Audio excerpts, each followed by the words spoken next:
Ô Chicão! Chicão! Com certeza. Ô Chicão! Opa! Não, com certeza.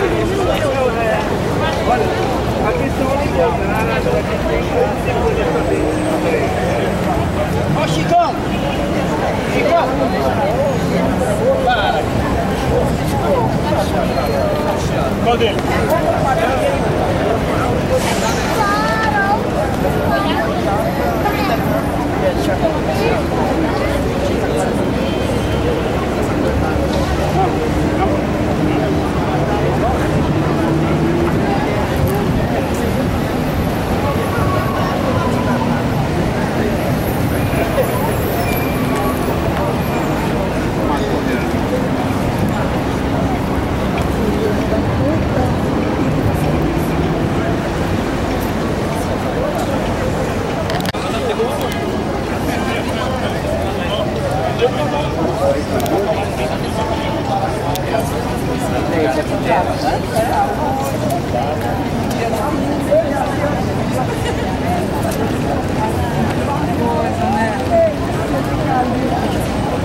De alguma coisinha, né? Só se cuidando, hein? Você vai...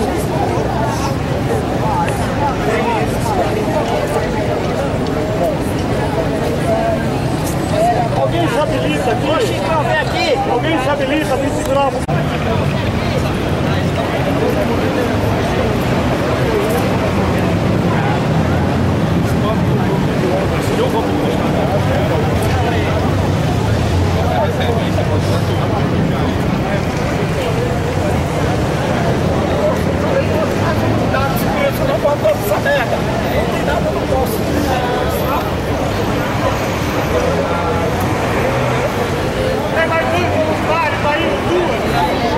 Melhor.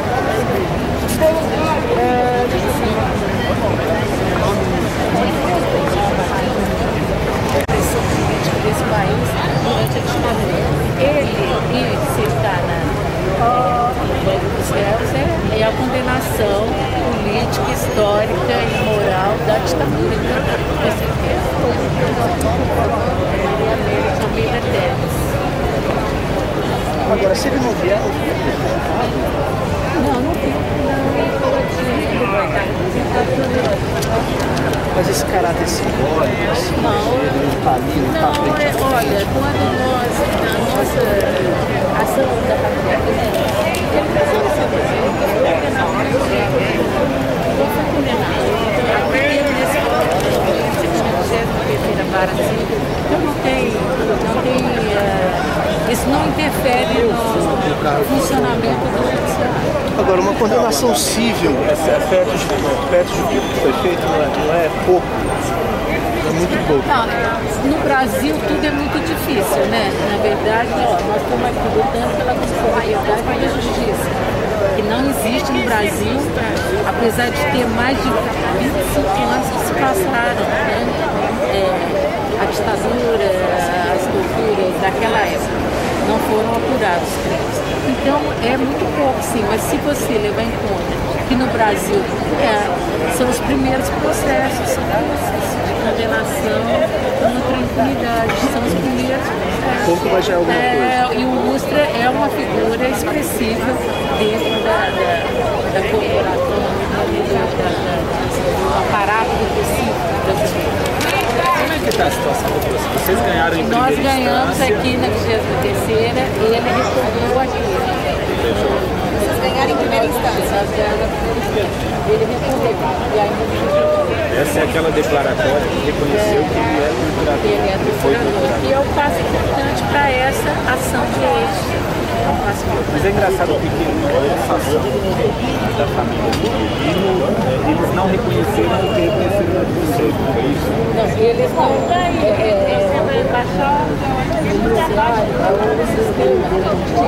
Ele é coerente, né? Ele aceitou a nossa ação e deu andamento para a apuração e o processo caminhou. E na ação do Merlino, a primeira ação que veio do jeito que a nossa entrou, a dele foi considerada improcedente. Aí entraram com recurso no Tribunal de Justiça. O Tribunal de Justiça são 13, os 15 embargadores falaram que tinha que entrar por danos morais. Então ela está entrando aqui, foi considerada procedente. Essa é a mesma questão e a justiça dois caminhos diferentes. Mas não tem importância, porque os dois caminhos. Deixa eu pegar o contato. Sem ditadura e a impunidade ainda continua, são 30 anos. Sem ditadura e a impunidade ainda continua, são 30 anos. Sem ditadura e a impunidade ainda continua.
Achava que a presidência da República ia se pronunciar mais enfaticamente.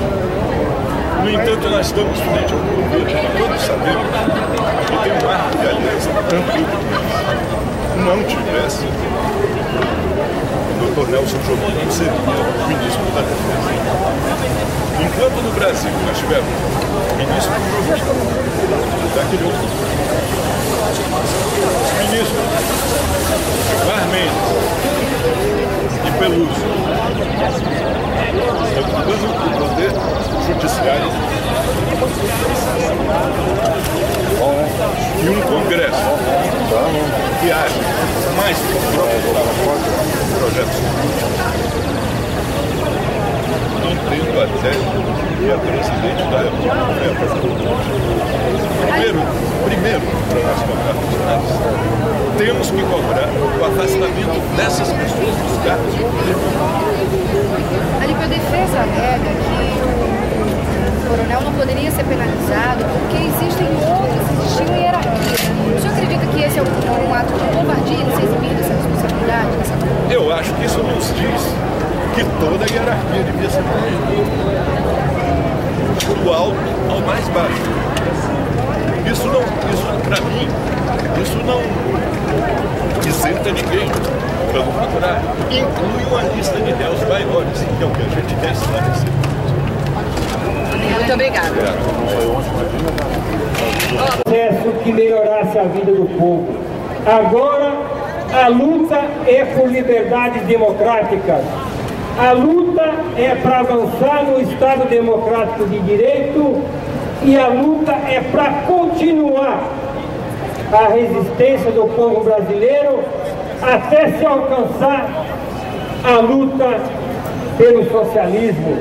A luta que realmente vai fazer com que o que nós fizemos anteriormente surta o efeito, surta os frutos. E é muito importante manter essa chama da resistência. A anistia foi um pedaço da luta. A continuidade da anistia é a abertura dos arquivos, é dizer claramente quem que ajudou os torturadores, quem que realmente impediu o avanço do processo democrático, aqueles que impediram o avanço do movimento sindical, o avanço das liberdades que se começava a conquistar. Mas esse ato de hoje é uma demonstração clara de que a história, que a luta da história continua.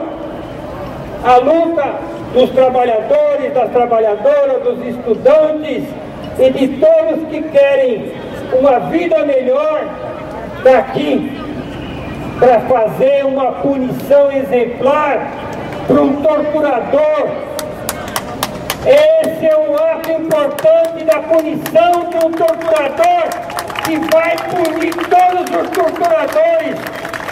Não é possível avançar na luta democrática sem fazer o ajuste de conta com os torturadores.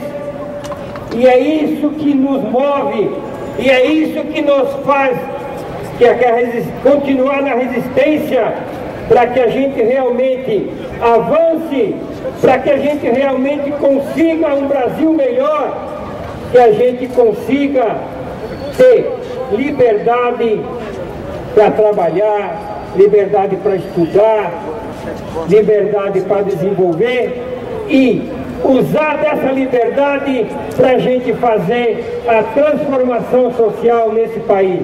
Muito obrigado.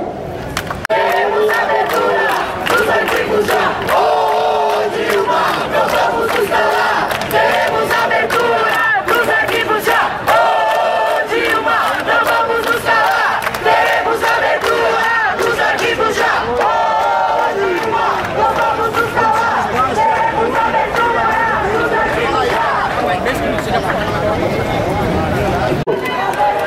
Pessoal, agora nós vamos ter aqui a palavra da companheira Melinha, da Comissão de Familiares e Mortos Desaparecidos.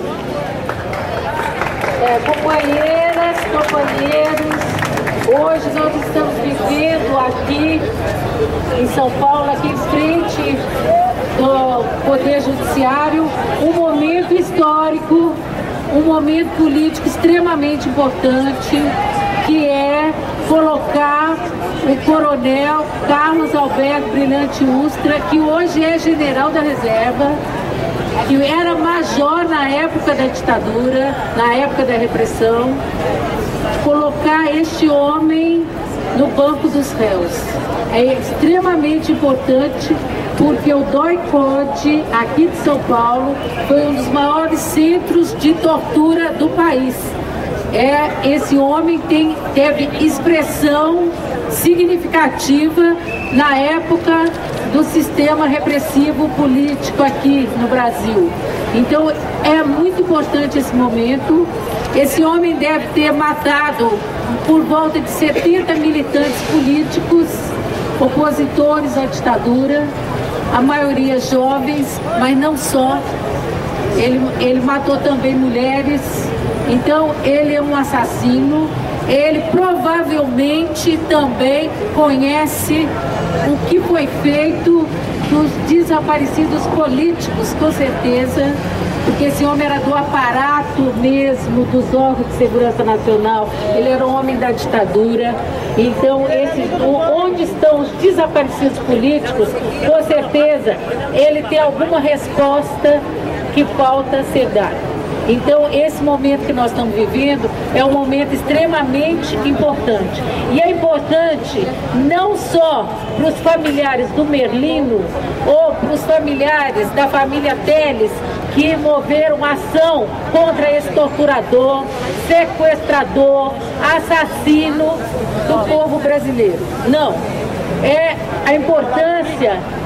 Os resultados dessa vitória é para toda a sociedade brasileira, é para todas nós que queremos uma sociedade justa, que precisamos de justiça, que precisamos de igualdade, que precisamos realmente de uma justiça social, de uma distribuição de renda, que todo mundo tenha o que comer, todo mundo tenha onde morar, todo mundo tenha trabalho. É para isso que lutaram os de ontem e lutam os de hoje.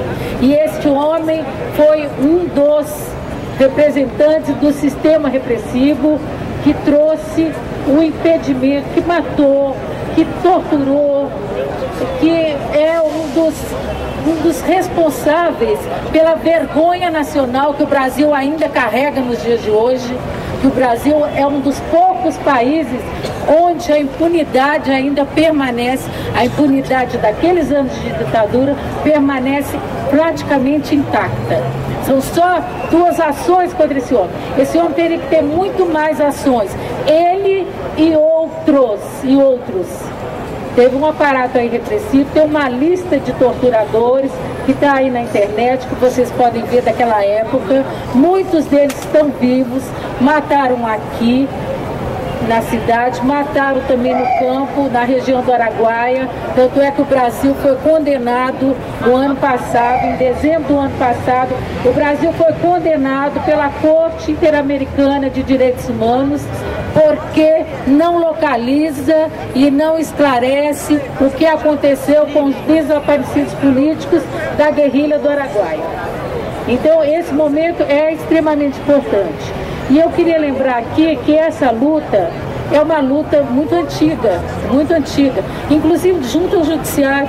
Se a gente lembrar que em 1982, os familiares dos desaparecidos entraram com ação contra o Estado, exigindo que o Estado esclarecesse os crimes, as circunstâncias e responsabilizasse seus agentes que praticaram esses crimes, que são crimes imprescritíveis, porque são crimes de lesa humanidade, são crimes de violação dos direitos humanos, e os tratados dos direitos humanos o Brasil assinou e ratificou, e isso está escrito inclusive na sentença que foi dada pela Corte Interamericana em dezembro de 2010. E o Brasil ainda não cumpriu a sentença, o Brasil foi condenado, né? Se o Brasil continuar a não cumprir, pode ser condenado novamente por não cumprir a sentença. Então é essa a realidade que nós vemos. Fico muito emocionada de ver aqui todas as pessoas que estão aqui junto com a gente, porque essa luta é muito grande, essa luta traz, vocês podem ter certeza disso, ela traz a alma do povo brasileiro, a alma da sociedade do povo brasileiro. Então é uma luta que sempre nos deixa emocionados. E eu queria trazer aqui para nós, nesse momento, muitas mulheres, as mulheres foram as primeiras a lutar, viu, contra a ditadura, aqui para a rua. Foram as primeiras. Com todo o respeito aos homens, todas as mulheres foram as primeiras. E uma mulher uma mulher que foi à luta pela anistia ampla, geral e irrestrita. Eu digo que essa anistia nós conseguimos parcial, mas a anistia que nós conseguimos em 1979 não anistiou os torturadores como querem fazer passar os ministros do STF.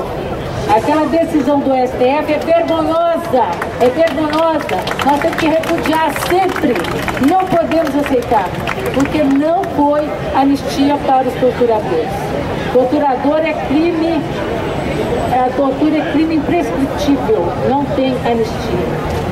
Mas uma das mulheres que lutou por essa anistia, que seu nome se confundia com a luta da anistia, com a luta dos direitos humanos no estado de Minas Gerais, era Helena Greco. Ela morreu hoje, aos 95 anos de idade, e nós queremos aqui nesse momento lembrar, uma salva de palmas, com as bandeiras tremulando, porque Helena Greco era isso, era luta, era bandeira na rua, era mobilização. Essa mulher que nós perdemos é um exemplo de luta para nós, e muito dos ainda pouco que nós temos nesse país de liberdade, de democracia, se deve a mulheres como Helena Greco. Então a ela todo o nosso carinho, toda a nossa admiração. Eu acho que é importante ver que vocês, aqui a maioria aqui jovens, tem as mulheres também da minha idade, aqui tem mulheres de todas as idades, tem homens também, meus companheiros de luta. Eu estou falando aqui nesse momento, sempre falo com muita emoção, porque eu fui presa política, eu passei aqui no Doicote, passei no DOPS, passei no Carandiru, passei no hipódromo e fui torturada pelo então Major Ustra, que era conhecido lá como Dr. Silva. Ele não, hoje ele está sendo processado aqui e não teve coragem de aparecer aqui. Ele é um covarde, ele não tem coragem de olhar na nossa cara, ele não tem coragem de dizer nada para nós, de olhar para nós. É um covarde. E assim como ele, são os outros também. E o Brasil está escondendo esses covardes. O Brasil tem que pôr a cara à mostra desses covardes. Tem que dar um fim à impunidade. E nós queremos que a verdade com justiça. Pela verdade, pela justiça. A nossa luta continua. Muito obrigada.